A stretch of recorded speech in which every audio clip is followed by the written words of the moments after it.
Hi everyone, my name is Julie and I'm with the Healthy Lifestyle Center in Muncie, Indiana.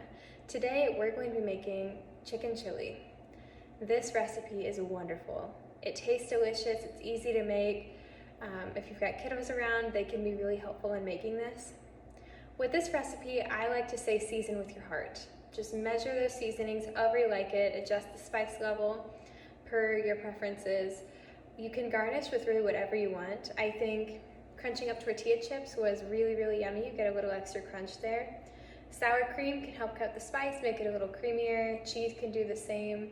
A little cilantro, lime juice, whatever you've got on hand. This is a great one and you can customize it to your preferences as well. I hope you enjoy.